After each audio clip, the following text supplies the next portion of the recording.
beaucoup. Donc, on peut peut-être demander à tous les intervenantes de venir nous rejoindre ici pour la discussion. Donc, avant de passer à la discussion, mais je voulais évidemment chaleureusement remercier toutes voilà, les intervenants et intervenantes pour leur présentation, le fait de venir ici ou de se connecter en distanciel. Je ne sais pas si on a encore, oui, Madame Desbioles qui était avec nous. Vous nous entendez bien ? Je ne sais pas comment on peut faire pour qu'on puisse l'entendre. Et dire que toute la conférence, donc dans son entièreté, sera diffusée sur le site du Pôle Environnement et Société, donc avec les slides, si ça convient, parce que tout a été filmé. Voilà. Et que donc maintenant, mais l'idée, c'est de laisser place à la discussion. On a, comme je vous le disais, c'est une conférence qui nous tenait très très fort à cœur de mettre en place à travers le pôle environnement et société, qui a ce but de transversalité, de pouvoir donc réunir les différentes disciplines autour de ces questions liées aux défis environnementaux et climatiques, et aussi à l'intérieur même des disciplines de pouvoir montrer cette transversalité. Alors je trouve qu'aujourd'hui on a eu un bel exemple avec différentes approches, que ce soit sur la santé publique, les sciences cognitives, les sciences de psychologie. Et voilà, et donc c'est assez vaste, évidemment, ça montre, je trouve que toutes les interventions que vous avez faites montrent en fait, on savait déjà que c'était complexe, cette question des transformations socio-environnementales, voilà, en un discipline, à quel point c'est complexe, et évidemment, on n'a pas eu le temps de tout aborder, mais voilà, il faudra qu'on prenne les choses par un bout, et donc aujourd'hui, peut-être qu'à travers ces on peut commencer voilà, le chemin. Donc, est-ce qu'il y a des questions dans la salle? Michel? Oui, pour les choses ici. Merci. Si fonctionne, on va donner le... Allô? Oui. La force. Il faudra parler comme ça. Je donne un cours qui s'appelle Énergie, Société, Environnement, ici à l'ULB. On questionne la durabilité de nos sociétés modernes énergétiques. Et donc, la question que je voulais voir, à vous écouter, les exemples que vous mettez en avant sont souvent des exemples liés à ce que j'appellerais des petits gestes. On a parlé d'éteindre les lumières, on a parlé de mettre des panneaux solaires photovoltaïques pour produire un peu d'électricité, on a parlé de trier les déchets. En fait, ce sont beaucoup des exemples qui viennent, en gros, accepter un mode de vie qui est la principale raison de la crise planétaire. Et donc, pourquoi n'abordez-vous pas des choses plus fondamentales au niveau psychologique? Est-ce qu'il y a des raisons psychologiques comme vous le disiez, madame, le côté, la difficulté, vous parliez des choses difficiles, les comportements environnementaux, l'enjeu est que, en gros, spontanément, on ne veut peut-être pas vers des chemins plus faciles. Donc, ça, c'est une première question. L'autre question, par rapport à cette recherche de solutions, l'individu intègre les normes sociales, mais aussi intègre un cadre matériel. Et je me dis que c'est parce qu'on a accès à des tas de choses matériellement qu'on les utilise ou qu'on est induit. On n'a pas le choix, en fait, parfois, quand vous parliez des étudiantes qui communiquaient via un smartphone, mais elles n'ont pas le choix. Pourquoi ne s'attaque-t-on pas au mode de vie, fondamentalement? J'ai des réponses. Merci. Je ne sais pas trop c'est quoi la bonne distance psychologique.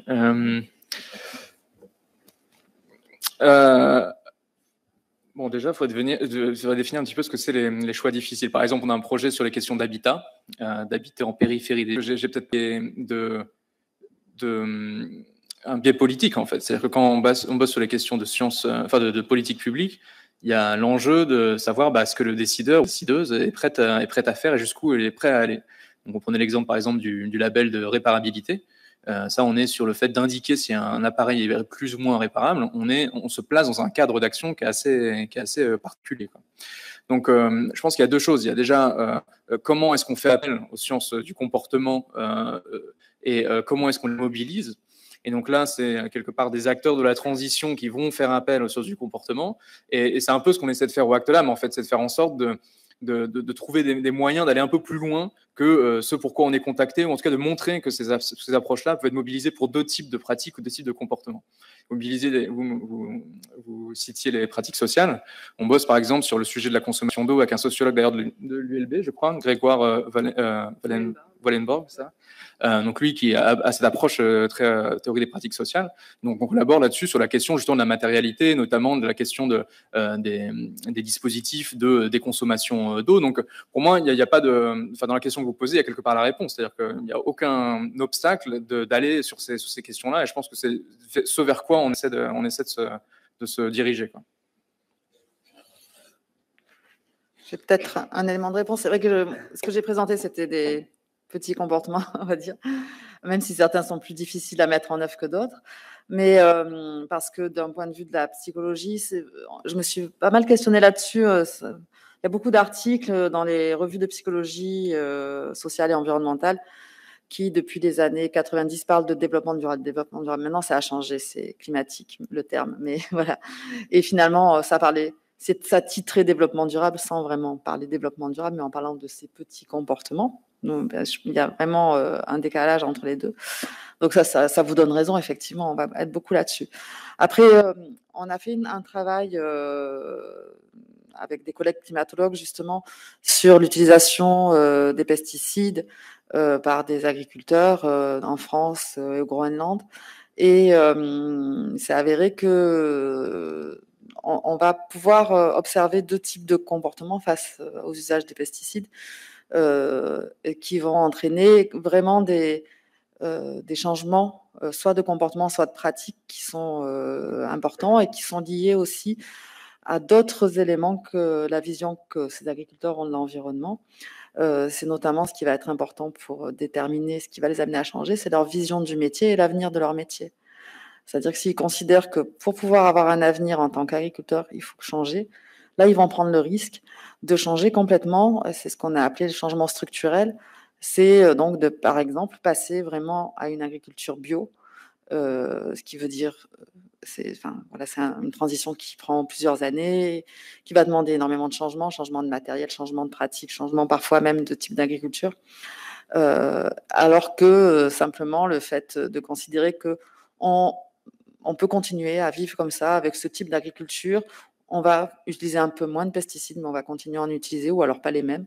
Et donc, ce ne sera pas un changement fondamental, ça va être un changement adaptatif, pas à pas, qui aura ses limites. Mais voilà, en fait, c'est souvent pas forcément la motivation environnementale qui va être quelque chose d'important, mais peut-être d'autres types de motivations aussi qui vont permettre d'expliquer qu'on est capable ou pas de changer de mode de vie. Donc là aussi, il y a une forme de complexité. Et donc, c'est vrai que c'est une question, je pense, qui est hyper importante. Juste rapidement pour le jeu du débat aussi. Moi, je n'ai pas forcément la même réponse que mes camarades. Si j'ai une réponse honnête, et si vous me demandez est-ce que les sciences comportementales ont les outils pour aider à la transition, le changement de paradigme en fait, que nécessiterait la gravité de la crise écologique, moi je réponds non. Je pense qu'on ne les a pas, que ce n'est pas une question de science, c'est une question de valeur, une question de politique. Après, on a des outils pour comprendre ce qui se passe, comprendre les populations touchées, comprendre pourquoi elles réagissent de telle ou telle façon. Mais je ne crois pas qu'on soit outillé dans nos sciences psychologiques au sens large pour finalement aider au changement qui serait réellement nécessaire. Voilà. C'est une opinion personnelle aussi.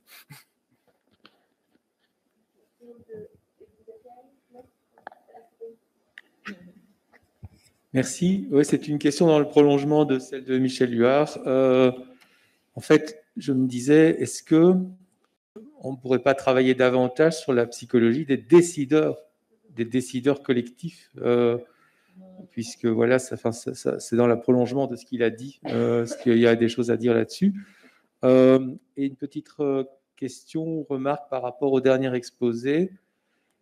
Je trouve que ce qui avait frappé aussi dans les liens qu'on peut faire entre Covid et climat, c'est le fait que le Covid, justement, les décideurs ont pris des décisions très fortes et très rapides, surtout à la fois très fortes et très rapides, ce qui est vraiment le contraire de ce qu'on fait pour le climat.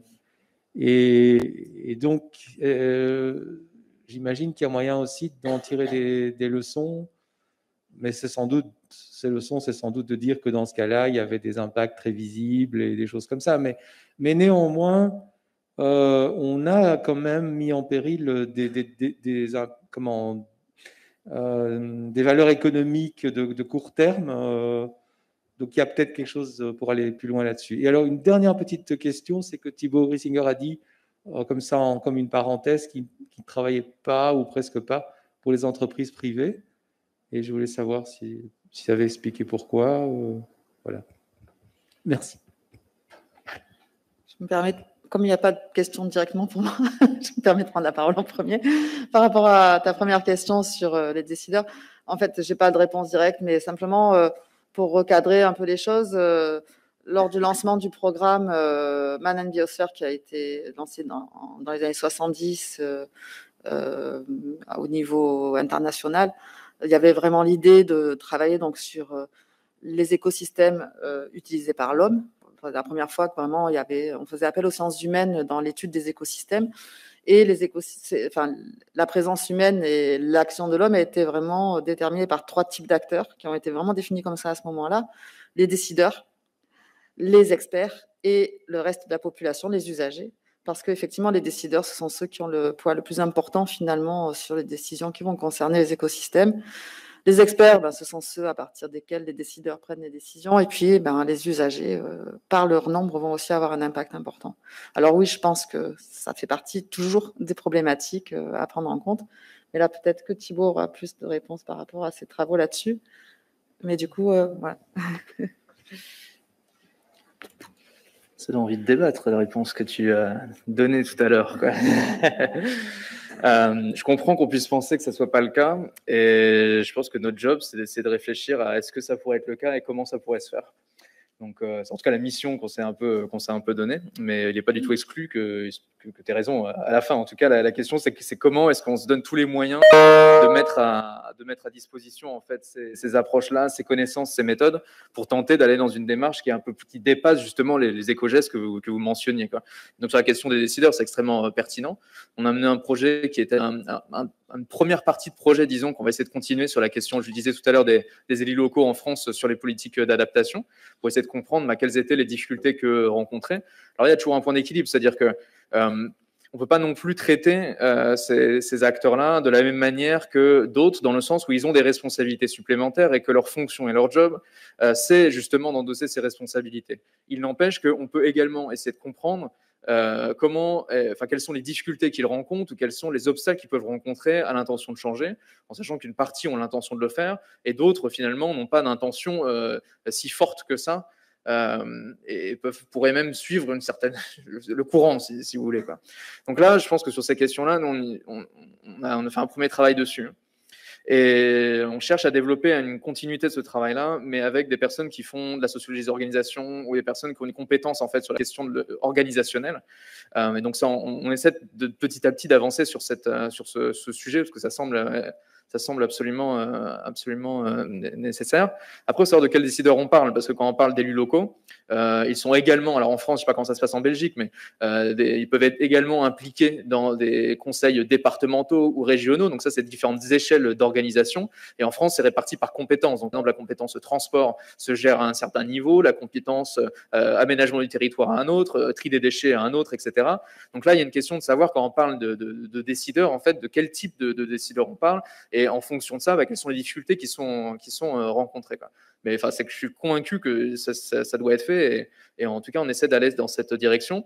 Si ce n'est qu'il y a quand même un obstacle, c'est que ceux qui nous financent, ce sont les décideurs. Donc c'est quand même, ça demande un niveau de réflexivité assez important d'aller financer une étude pour essayer de comprendre ses propres blocages. Mais ça serait une preuve assez incroyable de l'aspect un peu méta. Mais en tout cas, c'est clairement envisagé. Ensuite, et une fois qu'on plonge en fait dans la prise de décision politique, là on doit forcément prendre en compte la manière dont la décision politique est organisée. Donc en France, on a un ensemble d'instruments de régulation, on a un instrument bon, et donc là on rentre un peu dans la complexité du truc. Mais c'est là où ça devient vraiment intéressant, quoi. Et je sais plus ce que c'était. Ah oui, sur les entreprises privées. En fait, c'est simplement que je cherchais en tout cas moi à y aller avec une idée, en mettant tous les moyens possibles pour arriver à faire un changement qui soit effectif et pas de tomber dans une forme de greenwashing dont on parlait tout à l'heure, parce qu'il y a une tentation, je pense, assez forte pour des personnes qui font des sciences humaines et sociales ou des sciences psychologiques, d'arriver à un peu en mode pansement et à finalement opérer beaucoup à l'échelle des salariés, d'essayer de faire en sorte qu'ils utilisent des mugs plutôt que des gobelets en plastique, etc. Ce qui m'intéresse, c'est plus la dimension organisationnelle. Donc là, on essaie d'y aller petit à petit avec des bureaux d'études qui, eux, sont spécialisés dans la décarbonation des entreprises, de manière à réfléchir avec eux, qui sont dans établir avec eux des plans d'action, de manière à décarboner l'organisation de ces entreprises, à réfléchir quels seraient là les leviers en fait psychosociaux qui pourraient être mobilisés. Et donc dans cet exemple-là, c'est un peu ce que j'explique à la fin, c'est qu'on n'y va pas seul. C'est-à-dire qu'en gros, notre job, c'est d'être chercheur ou indépendant, disons comme ça, en sciences cognitives. Mais j'ai aucune compétence, on n'a aucune compétence sur les organisations, on n'a aucune compétence sur les questions politiques. Donc à chaque fois, ce qu'on essaie de faire, c'est de s'associer avec des bureaux d'études, avec des agences, avec des chercheurs et des chercheuses qui, eux, ont ces compétences un peu plus techniques pour réfléchir à où est-ce que le facteur humain se situe et comment est-ce que nous, on pourrait mobiliser nos compétences, nos méthodes ou nos connaissances pour faire en sorte de faciliter en fait cette transition-là. Donc, quand on travaille avec des designers, par exemple, on va essayer de réfléchir à comment est-ce que nous, on peut s'insérer dans leur processus. Quand on travaille avec des personnes qui font l'évaluation, comment on peut s'insérer dans leur processus. Donc là, on fait la même chose avec des bureaux d'études qui ont pour but vraiment de réfléchir à cette transformation des entreprises. Donc, il fallait du temps pour réfléchir à comment y aller, parce que je soupçonnais un risque de servir de caution scientifique, en fait, pour une transformation qui ne serait pas extrêmement profonde. Mais on y arrive. Enfin, là, on commence à verrouiller certains trucs pour assurer qu'on y va un peu plus sereinement. Voilà. Tu avais une question ? Non, c'est peut-être qu'Alice va intervenir. On a répondu à toutes tes questions.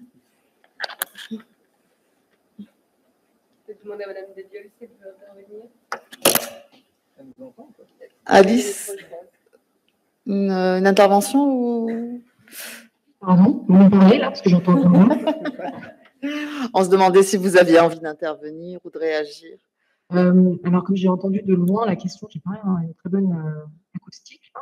En tout cas, juste peut-être quand on s'interrogeait sur le rôle des politiques, je pense déjà que les échelons entre les preneurs de décision, comme on dit, diffèrent selon qu'on est à l'échelon local, départemental, régional ou plus national. Et je pense que l'on a trop tendance à sous-estimer, en fait, que ce soit pour le climat, mais nous, on le voit beaucoup en santé publique, qui est en fait le jeu d'acteurs, tout simplement, et les intérêts en jeu. Et en ce qui concerne le climat, par exemple, tout l'impact sur les énergies fossiles ou quoi, là, on a toujours tout de suite des jeux d'acteurs qui vont se mettre en place avec des contre-pouvoirs, entre guillemets, en face qui sont puissants. Et je pense que ça, c'est un levier, en fait, qui est un petit peu trop peut-être sous-estimé aussi. Je pense qu'au-delà de la sincérité éventuelle ou de la connaissance des décideurs sur tous ces enjeux-là, derrière, en fait, il y a le jeu d'acteurs que l'on peut influer en tant que citoyen par diverses actions. Mais voilà, je pense que c'est quelque chose qui ne doit pas être sous-estimé dans notre lecture et nos ambitions en ce qui concerne la réflexion quant à une nouvelle société. Et ce changement de paradigme passe aussi par ces réflexions-là, je pense.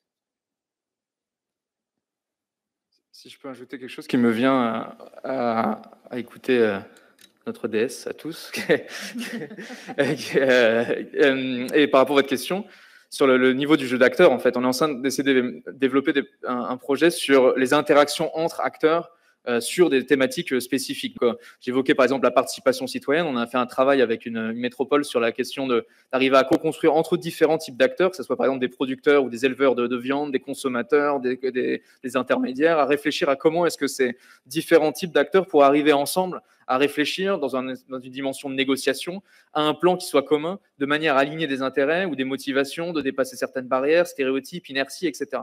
Donc on a fait ça là avec une étudiante le semestre dernier pour essayer de préfigurer ce que les connaissances qu'on avait en sciences cognitives et sociales permettent pour faire en sorte de développer des espaces de négociation qui soient les plus... qui facilite en gros la co-construction entre ces différents acteurs-là. Et je pense que dans le travail qu'on a fait, il est apparu évident que ces disciplines-là pourraient être mobilisées pour vraiment faciliter ces jeux-là.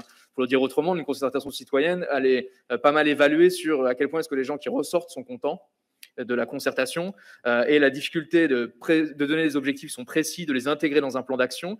Ça, c'est quelque chose qui est déjà une barrière à ceux qui les organisent. Mais ensuite, il y a la question aussi de comment est-ce qu'on structure ces groupes-là. Parce qu'on peut, c'est pas de mettre des gens dans une salle qui va faciliter le fait qu'ils arrivent à s'accorder sur un plan en commun et ambitieux, et ensuite qu'ils s'engagent à le tenir ou qu'ils soient les porte-parole. Et on a un second projet qu'on développe sur la question des zones, enfin des aires marines protégées, la question des espaces communs. Là, on va réfléchir à comment arriver à faire en sorte qu'un certain nombre d'acteurs, donc là, c'est en Indonésie qu'on va travailler sur à s'accorder sur des modes d'organisation qui leur permettent d'aller préserver des ressources communes, en l'occurrence des aires marines, en sachant qu'il y a des questions de surpêche qui se posent, où chacun en fait va finalement essayer de maximiser dans une forme de tragédie des communs, qui est très rationaliste dans l'approche, mais maximiser un peu son profit et qui peut finalement conduire à l'épuisement de la ressource. Donc là, on a un projet qui va démarrer l'année prochaine là-dessus. On va réfléchir justement à comment est-ce qu'on pourrait travailler sur un certain nombre de facteurs pour faciliter ce travail de gestion commune. Merci beaucoup. Je pense qu'il y avait une question par ici.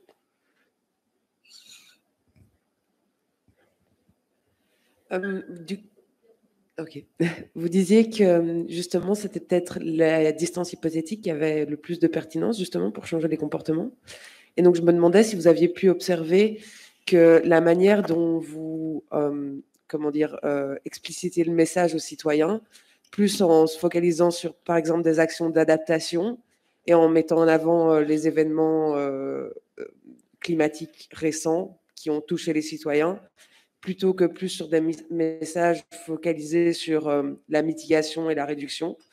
Est-ce que justement les messages liés aux stratégies d'adaptation, qui ont aussi évidemment un potentiel de réduction, ont plus de pertinence et plus d'impact sur les citoyens?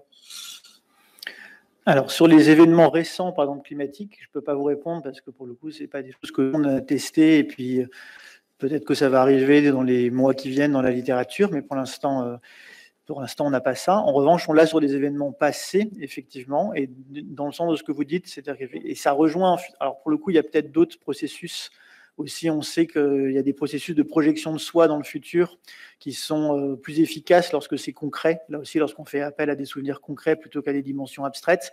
Or, cette projection de soi dans le futur, qui peut être par exemple une prédictrice de comportement écologique, on s'appuie sur des événements passés, concrets, réellement vécus. Donc là, finalement, il y a ce qu'on appelle des facteurs confondus, c'est-à-dire qu'à la fois cette concrétude et cette dimension de distance hypothétique.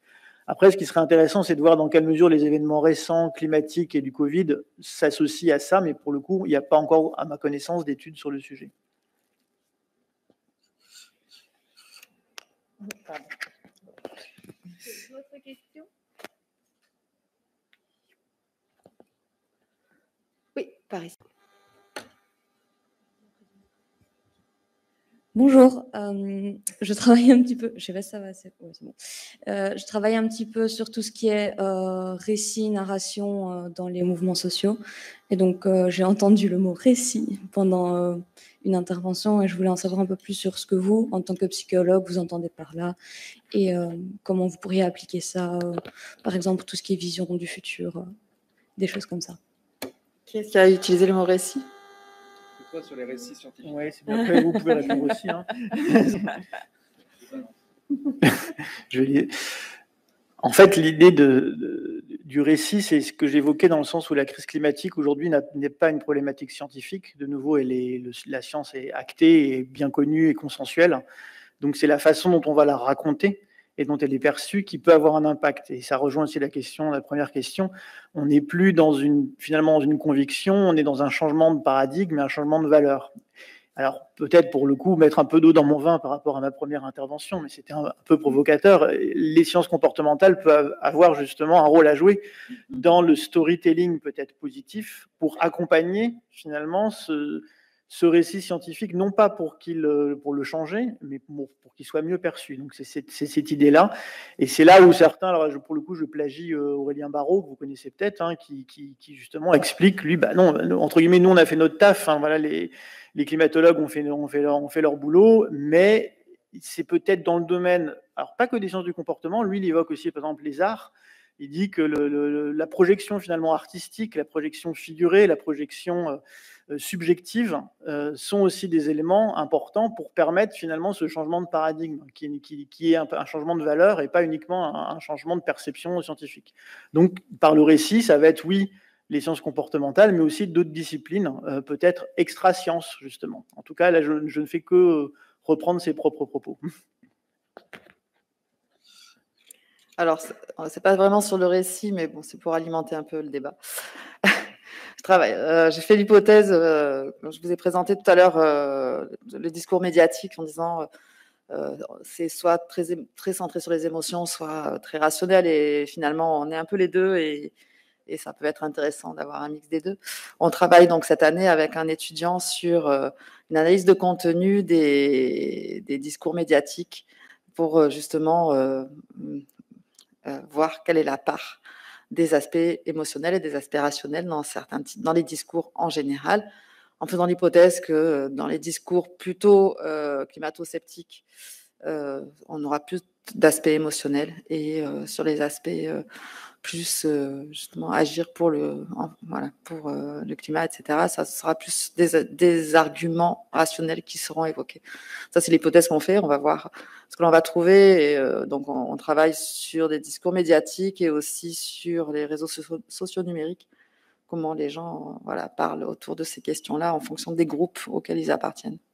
Ça peut vous donner des éléments de réflexion. Tu veux ajouter quelque chose ? Moi, j'adore cette question parce que on entend beaucoup parler de récits écologiques, enfin, en tout cas en France. Et à chaque fois que j'entends ça, je me dis, mais c'est quoi un récit? Genre concrètement, en fait. C'est-à-dire, si on reprend la cognition humaine, c'est-à-dire quoi un récit? Est-ce que c'est des rituels? Est-ce que c'est une norme sociale? Est-ce que c'est des représentations partagées? Est-ce que c'est un mix de tout ça? Est-ce que c'est une cohérence d'action? Et franchement, je serais extrêmement chaud à ce qu'au Hack Lab, on s'empare de ce sujet-là, parce que j'ai l'impression que tout le monde en parle, mais personne ne sait vraiment de quoi on parle, et que par ailleurs, pour avoir eu la chance de côtoyer quelques anthropologues qui travaillent sur la question des récits, ou la question, enfin, pas des récits, des rituels, ou la question de la culture. Il y a des gros sujets en fait sur la question de la culture et la coévolution entre certaines normes et certaines trajectoires culturelles. Et ça, là, à mon avis, il y a un thème extrêmement fort pour des personnes qui s'intéressent à ce sujet-là, de faire atterrir ça dans des mécanismes cognitifs, sociaux, qui finalement soient suffisamment préhensibles pour qu'on puisse savoir quoi activer concrètement, quoi. Et donc, vraiment, c'est un appel à qui m'entend. À mon avis, il y a un thème là, parce que tout le monde en parle et on ne sait pas de quoi. Enfin, en tout cas, moi, je ne sais pas de quoi on parle. Si vous pouvez m'aider à définir, je serais ravi.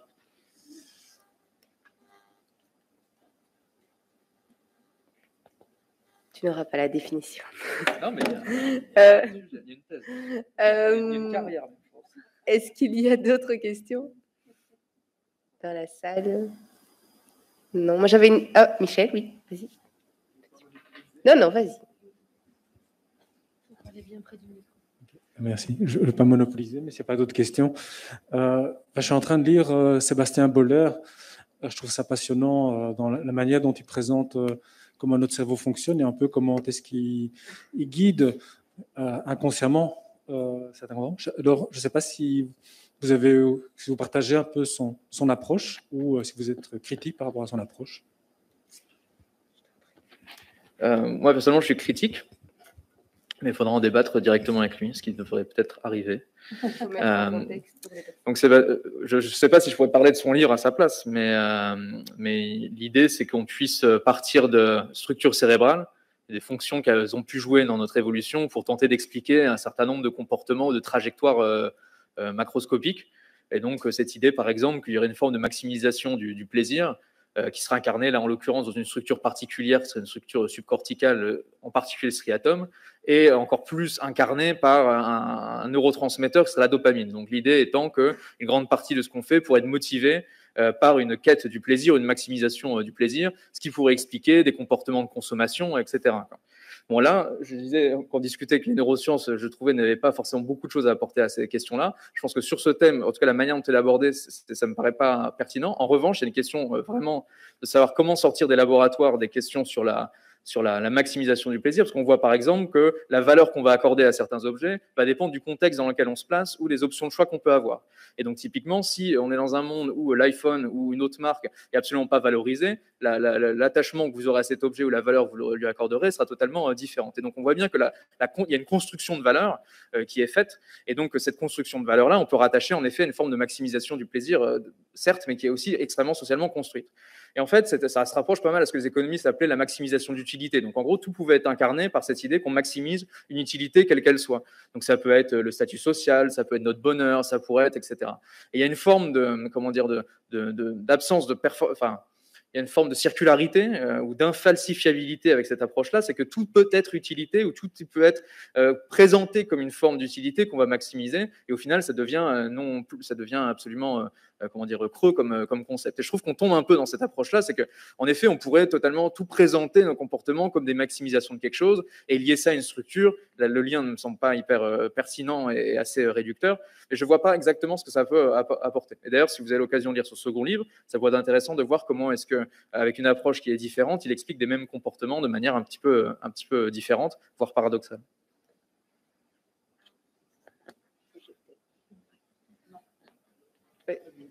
Voilà, donc je vais peut-être compléter sans avoir lu le livre, mais en comprenant bien à quoi il fait référence, en tout cas en quoi le lien avec ce dont tu parlais, avec la dopamine et le circuit du plaisir.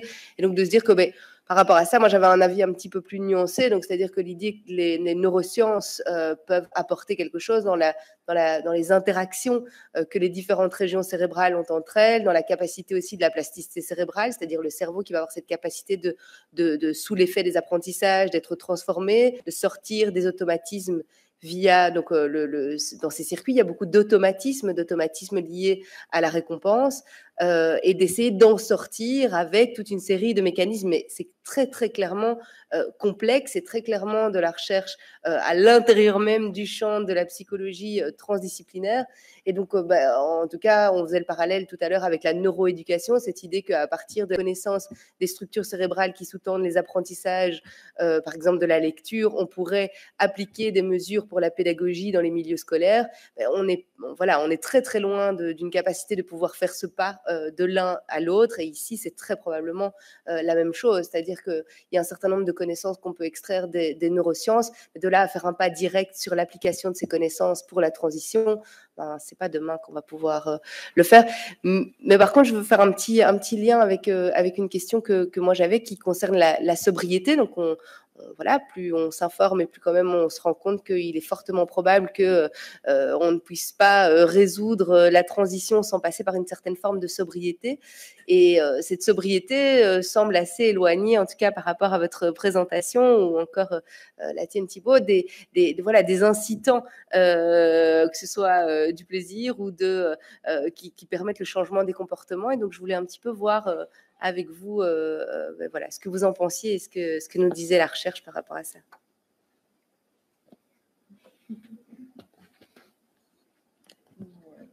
Juste pour dire un mot, je pense qu'il faut quand même si ce n'est pas forcément le propos du livre, mais faire attention à cette tendance à penser en silo et à chercher une seule explication à des problèmes en fait globaux et interconnectés, multifactoriels et synergiques. Et en fait, les choses sont peut-être plus complexes, même si c'est certainement une part de l'explication. Mais déjà, au sein même de notre organisme, on a des mécanismes de régulation qui font qu'on ne peut pas tout expliquer par une espèce de boulimie de consommation, que ce soit d'objets, d'alimentation. On a des mécanismes de régulation. Si je prends l'exemple de l'alimentation, on a des hormones de la satiété qui permettent justement de s'arrêter au bout d'un moment. Et donc, je pense que c'est important d'avoir une approche un peu nuancée, globale, et de ne pas chercher une seule explication qui permettrait d'expliquer dans son ensemble tout un panel de problèmes en fait bien plus complexes et multifactoriels.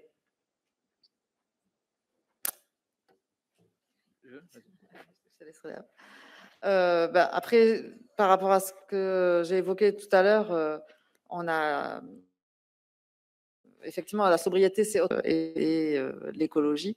Et effectivement, on est encore une idée de la sobriété, mais que ça va pas se faire si rapidement que ça. Et peut-être dans certains groupes restreints, ça commence déjà à exister. Le fait de moins consommer ou de faire attention à de quoi on a vraiment besoin, etc. Mais ça demande, c'est inclus dans une démarche plus globale, effectivement, je pense, pour l'instant, cette histoire de sobriété. Mais la consommation est toujours notre norme dominante dans le modèle social actuel. Je trouve que c'est un très bon contre-exemple à ce dont on disait. C'est-à-dire quand on est dans les communautés sobres, comment ça se passe en fait, la notion de maximisation du plaisir? On voit bien que ça se déporte sur autre chose. Ça peut être le plaisir d'être ensemble, de trouver une forme de satisfaction à cuisiner, etc. Donc au final, pour illustrer le point que je faisais, à la fin, en fait, on peut tout mettre dans un but économique, hédonique. Finalement, tout est une maximisation de plaisir. Un autre point quand même, c'est que on est dans un système. En fait, c'est comme de dire, un peu pour moi, vous voyez, dans un casino, c'est le striatum des gens qui les pousse à jouer au poker et à perdre de l'argent, quoi. On est dans un environnement qui s'appuie et qui va faire en sorte d'aller pousser des gens à s'engager dans des jeux d'argent. Et on est un peu dans le même système ici, c'est-à-dire que quand on est sur, je ne sais pas si on a le droit de citer des services de livraison express d'objets qui sont faits à l'autre bout du monde, où à un clic on a l'objet à la sortie de l'amphi, je vous invite pas à le faire, c'est sûr que ça devient difficile de se retenir. Et une partie de notre inhibition était contenue dans l'environnement dans lequel on évoluait, c'est-à-dire que l'environnement nous contraignait, ce qui allégeait notre capacité d'inhibition personnelle, si vous voulez, quoi. À partir du moment où le monde se plie à nous, ça devient d'autant plus difficile d'arriver à résister. Donc, la conclusion qui est de dire, mais en fait, il suffirait d'utiliser son cortex préfrontal, c'est un peu ça l'analogie qui est faite, un système de régulation, de contrôle, etc., pour résister à ce monde-là.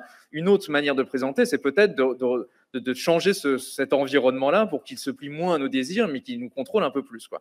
Donc ça devient une injonction typiquement paradoxale de dire, en fait, on a les services à la demande, ils sont extrêmement rapides, vous avez tout quand vous voulez, mais par ailleurs, vous devez lutter contre votre propre cerveau pour faire en sorte de vous inhiber, etc.